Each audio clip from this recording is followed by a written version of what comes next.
This is the read aloud for the passage Secret in Slovakia. After 17 hours of travel, we had finally made it.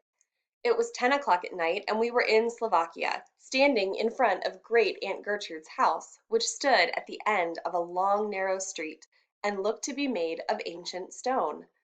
The wind came whistling through the trees that surrounded the house in a way that reminded me of an eerie fairy tale that my grandmother told me when I was a child. In the dark, with its front windows and double arched doors, the house looked as if it were about to eat us. 2 days later, when we left, I would look at the house in the daylight and think it was very charming.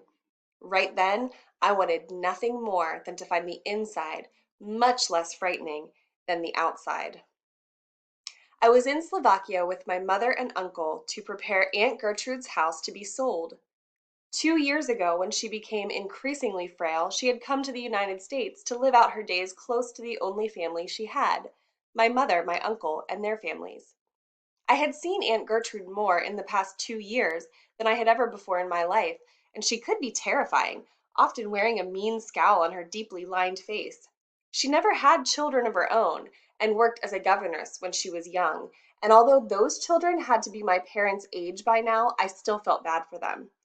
My grandmother had come to the United States when she and Gertrude were in their 20s, and Aunt Gertrude rarely spoke about herself, so we knew very little about her adult life.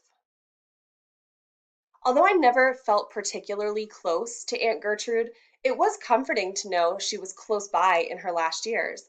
And now that she was gone, we were apparently going to discover the secret she had been keeping from all of us. I'll never forget the last moments before she died. She knew the end was near, and she was saying her goodbyes to all of us. Then she turned to my mother, grasped her hand so tight that I saw surprise on my mother's face, and she said, "I'm so sorry. You'll find out all about it. I did what I thought was best. Forgive me." This was not the time to press Aunt Gertrude for details, and just a few minutes later she died peacefully. Now we were at the house to gather her paperwork and retrieve some personal items that she had left behind. As we crossed the threshold, I realized that my wish about the inside of the house not being frightening would not be coming true. The furniture, all draped in sheets and lit only by the moonlight, looked like ghosts hovering in each room. It was so still you could hear each tick of the grandfather clock as we moved through the house. The three of us walked slowly and quietly down the wide hallway to the kitchen as if we were afraid of waking someone.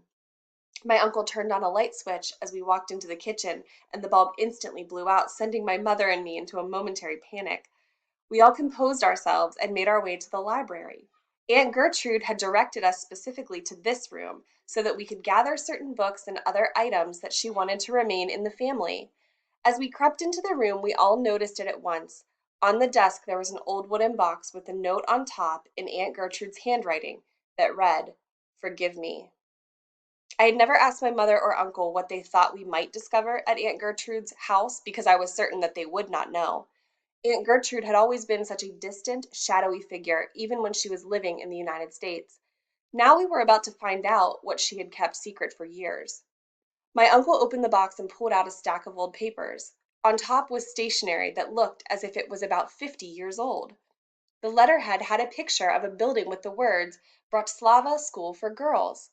The second paper in the stack was a letter from Aunt Gertrude addressed to the family. In the letter she explained that she had been bequeathed a large sum of money when she was a young woman by one of the families for whom she had worked. Aunt Gertrude had used it to open a school for orphan girls in the city where she had grown up. As he read the letter, my uncle paused at the end of almost every sentence. It was all so much to take in.